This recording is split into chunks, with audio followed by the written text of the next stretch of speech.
All I want for Christmas is you.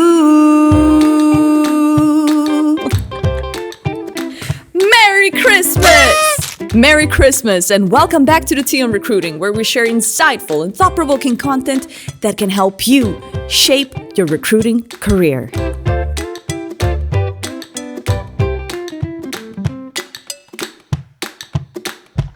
It's that time of the year, you know what I mean.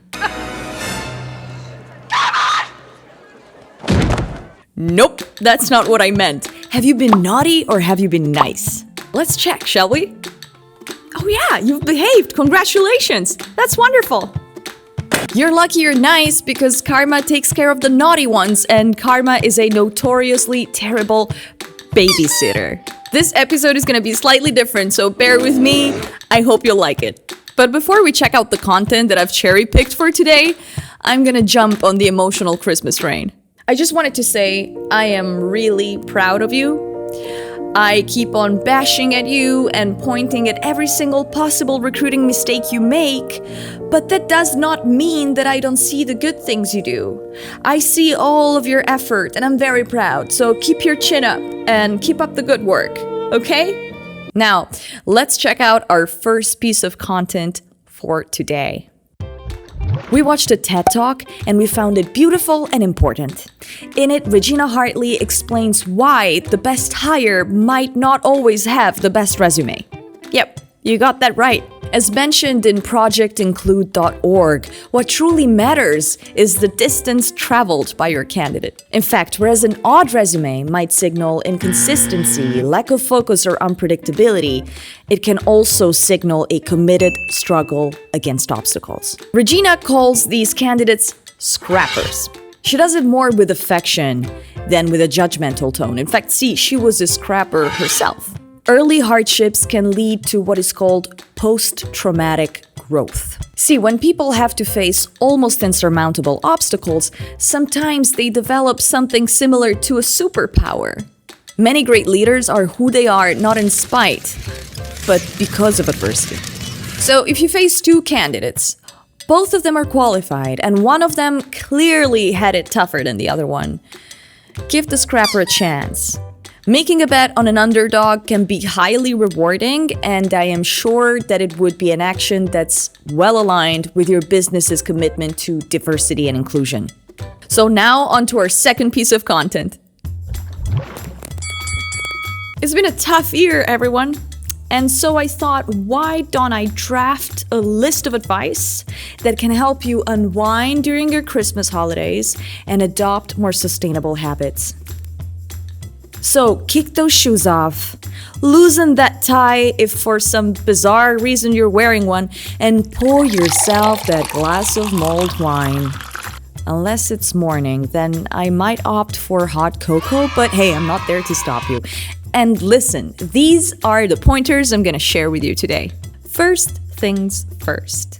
Enable that out-of-office message. You can do without the 4 a.m. email notifications. Actually, this is gonna do two positive things for you. It's gonna manage the expectations of those who are trying to reach out to you, and it's going to significantly reduce your level of stress. And while we're at it, why don't you mute the notifications of all of your work-related apps until you're back? Let's be real, if you're like me and your phone vibrates, good luck not looking at it. Point number 2 is lighten your load. Have you committed to hosting people during the Christmas holidays? I'm not sure whether gatherings are legal where you are right now, but you know, you don't have to do it all yourself. Why don't you have people helping you out by cooking something for you? Some of them can help you set the table, some others can help you clean up. And put some music on, it's gonna be fun. It doesn't have to be boring.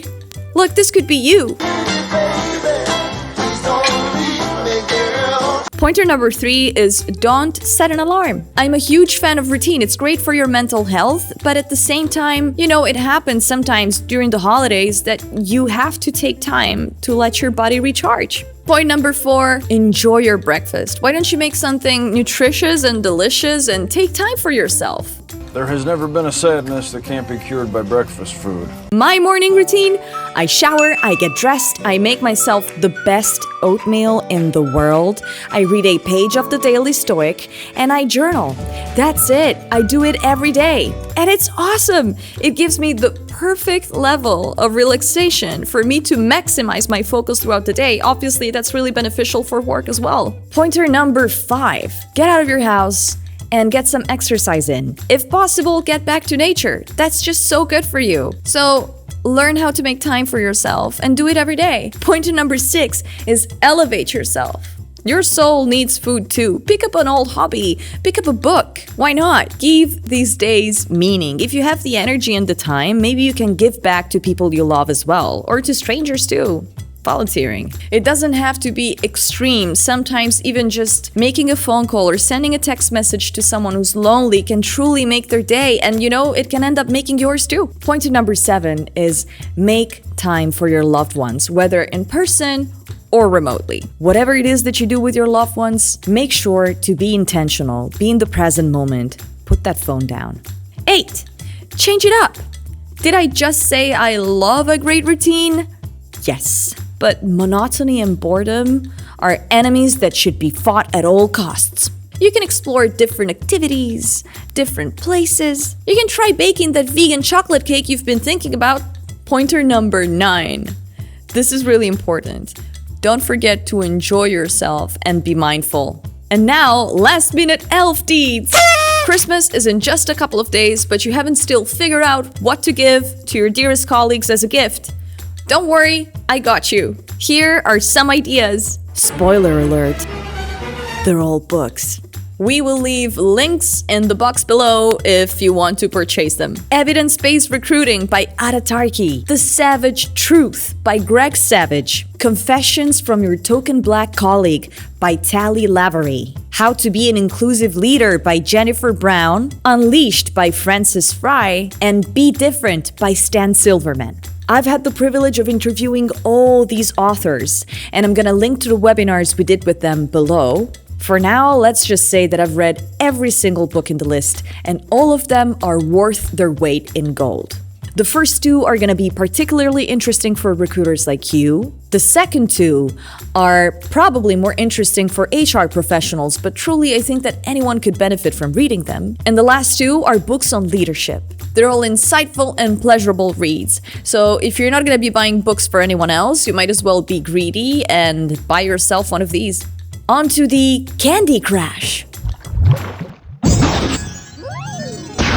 Candy Crash.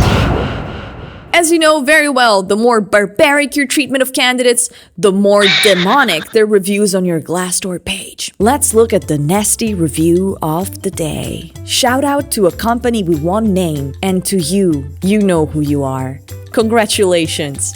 You've won the Most Enthused and Organized Hiring Manager Award of 2020! Don't your candidates love it when they're greeted by your annoyed tone? Also love it that you had someone wait for you for over half an hour and then you just didn't show up? And then you have them informed that HR cannot proceed with the interview and you're gonna send someone else, except you don't? This poor guy was waiting for Godot for about an hour. Ouch! Got something to say about this? Drop a comment in the section below. We'd love to pick your brains. Help us get better at helping you get better with your help.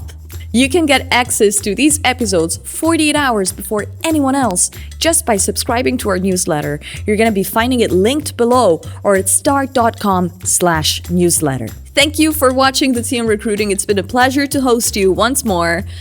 Take care. Enjoy the holidays as much as you can, wherever you are, and see you soon.